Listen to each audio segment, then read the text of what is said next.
odayaasha dhaqanka Jubbaland ayaa ka hadlay xadgudubyo ee dawladda federaalka dalka u geysato muwaadiniinta Jubbaland iyaga oo si gaar ah maanta uga hadlay xariga Cabdullaahi Maxamed Nuur Alaaki ay sheegeen in maalmo ka hor xukuumadda federaalka dalka ka afduubtay garoonka diyaaradaha Aadan Cabdulle ee magaalada Xamar. Odayaasha ayaa xariga Cabdullaahi Nasri iyo muwaadiniintii kale ee ka sii horeysay ku tilmaamay inuu yahay tacaddi ka dhan ah xuquuqda muwaadiniinta oo aan marna loo dulqaadan karin waxaana hadaladoodii ka mid ahaa dadka heer Jubbaland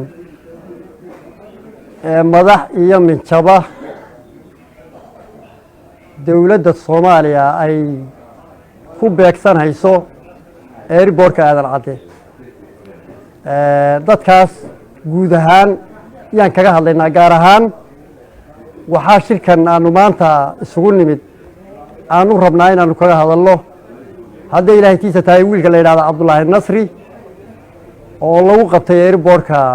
magaalada Muqdisho wiilkaas oo kamid ah dadkii heer Jubbaland isagoo wax dambi lahayn madax iyo minjaba la iska qabanayay wasiirkii amniga laga bilaabay taliyihii ciidamada laga bilaabay taliyihii degmada haddana waxaa loo soo dhigtay muwaadiniin aan wax alla wax dambiya oo leeyihiin jirin oo Cabdullaahi Nasri kamid yahay in la iska qabsado in Soomaali la yahay caasimadii ummadda ka dhaxaysay niman dictator ah ay ku amar ku taagleeyaan dadka arrin shaqaynaysa maaha waxaanu cod dheer iyo cod gaabanba uga digaynaa arrintaas sharciga iyo dastuurka Soomaaliya u yaala baalmarsan Fahad Yaasiin iyo farmaajo ku shaqaynayaan inay ka waantoobaan arrintaa inay ka waantoobaan dadka heer Jubbaland wasiirada leh gudoomiyaha gobolka Cabdullaahi Nasri oo muwaadin oo wiil dhalinyaro cidna aan dambi ka gelin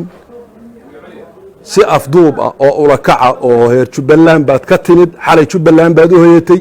diyaaradda Kismaayaad ka soo raacday baa lagu beegsanayaa dadka arrintaas cawaaqibka ay dhasho mas'uuliyaddeeda Fahad Yaasiin baa qaadi doona iyo farmaajo Soomaaliya uma dhaxayso dadka Muqdisho jooga ee shacabka ee Soomaaliyeed waa dad fiican mandate baa loo isticmaalayaa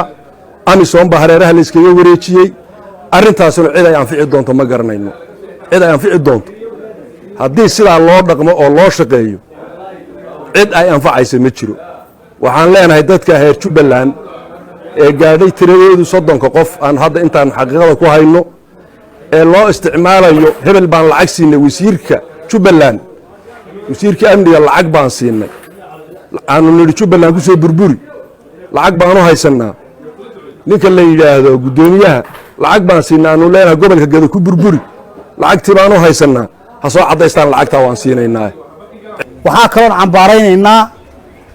nin muwaadin ah oo Cabdullaahi Nasri ilaahay sanad maalin afraad sharafta laga qaaday oo muwaadin ah oo aan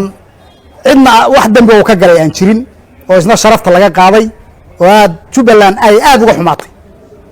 waxaa kaloo aad u cambaaraynaynaa oo maartay ka xunahay dad fara badan oo kale oo si bilaash lagu hayo oo lagu cuburinayo meesha lagu hayo oo xabsiyada loo taxaabay dadka la xidhay xogtaanu hayno dhowr iyo 20 buu gaarayaa waa dad aad u fara badan Jubbaland dadka ka imanaya waa la iska qabanaya si shuruud la'aan arinta waxay ka soo baxday fiila Baydhaba dawladda federaalka ahayd ee Soomaalida u dhaxaysay ee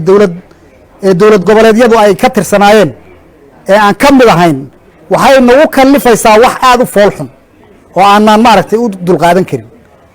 dawladdaadu hadday ku qabanayso waa in loo daayo dawladnimadkiiba maaragtay wax aad u foolxun baa meesha ka soo socda dadku aad bay u dhibsanayaan arrintaas Jubbaland haddaanu nahay waanu cambaaraynaa waana ka xunnahay arrimaha sidaasa waxaanu u sheegaynaa dawladda federaalka annagu maamul goboleedyadii baan nahay laakiin say u dhaqmaysa inaan lagula shaqaynaynin dadkuna cidna inaan qasab ayna kula shaqaynaynin dadku dawladnimada in la jeclaysiiyay haboonayd in la nacsiiyay haboonayn dagaalkii la rabay cadawga ummadda Soomaaliyeed inuu ku wajahnaado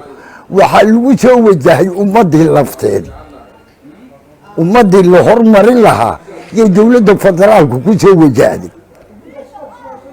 in dhulka shabaab iyo cadawga laga qabto oo la isu furo oo inta degma iyo inta tuula iyo inta gobola iyo meel kasta oo geeldaaqi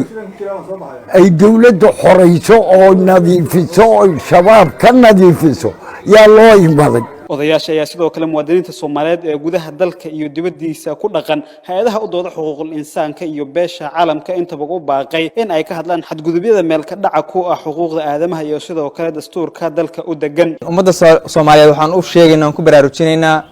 xadgudubka lagu hayo ummadda reer Jubbaland waa dambi Soomaali oo dhan laga galahayo waa xadgudub laga galahayo sharciga waa xadgudub awoodeed oo ku takrifal awoodeed ah inay Soomaali arinta ka gilgilato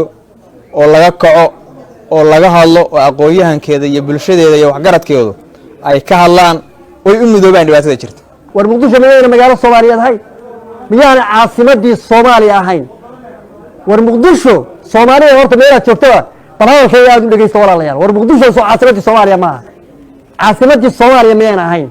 Muqdisho kolka safrayo ma badaan maraa isku tuura xagee la mari صدق Soomaaliyeed ma lihin qof walba oo deegaanada reer Jubbaland u dhashay haday gabar tahay iyo haday wiil tahay haduu oday yahay iyo haduu ugaas yahay iyo haduu wasiir yahay dawladda fil Soomaaliya ka talisay way beegsanaysaa way jildilaysaa way garaacaysaa way dilaysaa waxaan adduunka u sheegaynaa inaan haday Ilaahay tiisa taayay hawshaas aan haday Ilaahay tiisa taayay u sii dul qaadanaynin dadka heer Jubbaland ee deegaanada heer Jubbaland ka soo jeedo ee aqoon-yahaniinta ee wax garanaya ee daafaha caalamka ku kala noolow war xagee la ka yahay afka ma sharoota idin kaga dhigan waad ka hadashaan dadka shacabka ah ee birimageydada ee intuu wiil yar ku reeb diyaarad loo diro gal la yiraaho intii raqabada la soo qabto jeelka loo taxaabayo kuwan aan soo maanahay dadkan jooga ee hay'ad caalamiga ee gaalada xuquuq baan nooraan gaalada xuquuq waxay dheeraysaa horta ila been buu ahaa waxaan dadka u sheegaynaa annagu arrintaas in dadka reer Jubbaland ee adduunka ku nool ay ka hadlaan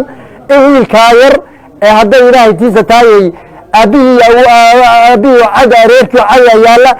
reer buu ku ruuhaa wiilka yar ee la afduubay ee godka lagu riday waxaan codsanaynaa in xornimada loo soo celiyo xornimadiisa loo soo celiyo guud ahaan waxaan codsanaynaa dadka reer Jubbaland in xornimadooda loo soo celiyo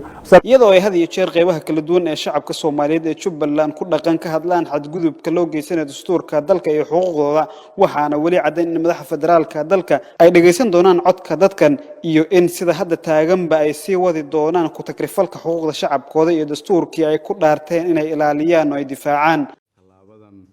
aan aaminsanahay inay tahay talaabad mug leh oo ku tilaabsateen wax walba oo xoojinaya amaanada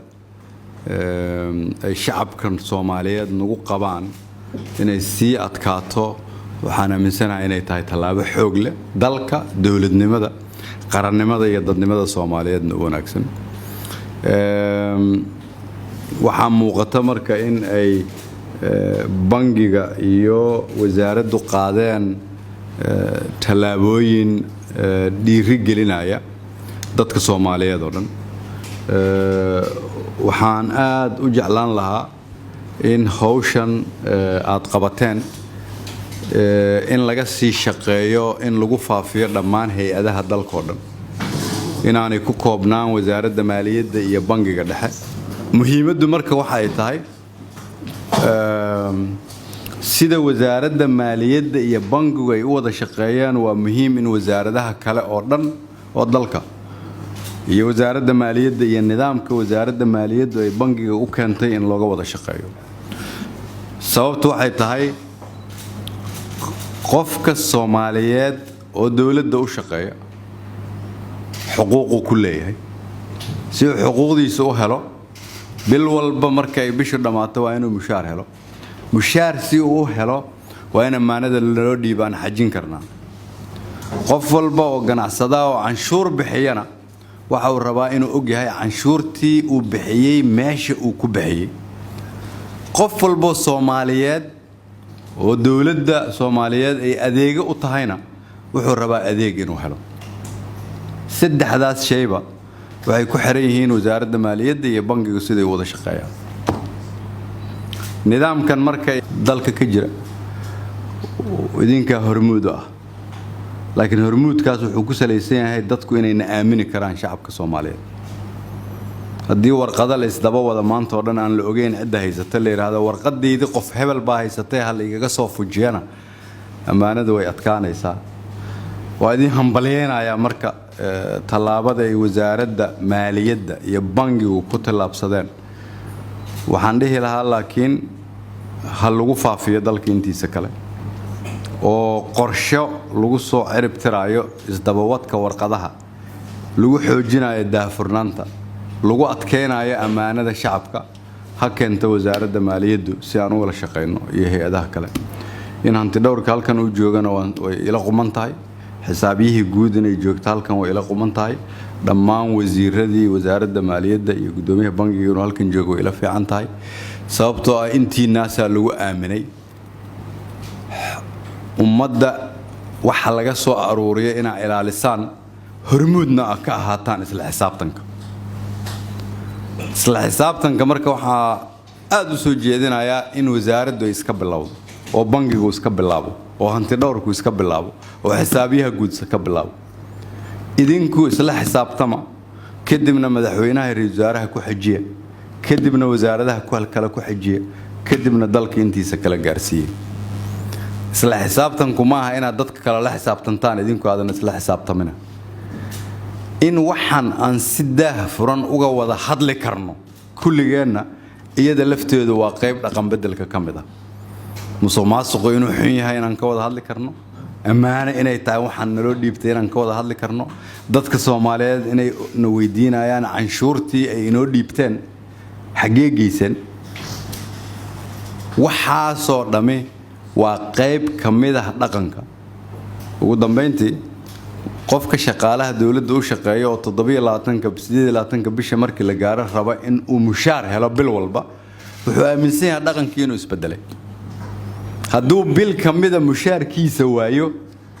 wuxuu aaminayaa dhaqanka hore in lagu noqday hadday taasu dhacdana ka fikiri maayo 20 ama 30 bilood oo mushaarka siisaan laakiin wuxuu ka fikirayaa ama ka fikiraysaa halka bil uu mushaarka waayo ama ay weysay waana xuquuq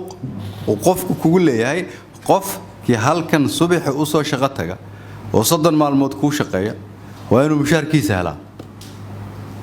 si uu mushaarkiisa u helo waa inaad ogtahay inta qof oo ku shaqeysa iyo dhaqaalaha aad haysato inay isla mid yihiin isleeg yihiin aaminaada shacabku nagu qabana asaas waxa uu ahaa isla xisaabtankana waxa talaabada ugu horeysa ah annaga gudaheena sidaan isula xisaabtano waa idin mahad celinaya waan idinku amaanaya waan idinku hambalyeynaya shaqada qabateen waxaan rajeynayaa in wasaaradaha kale iyo hay'adaha kale dawladda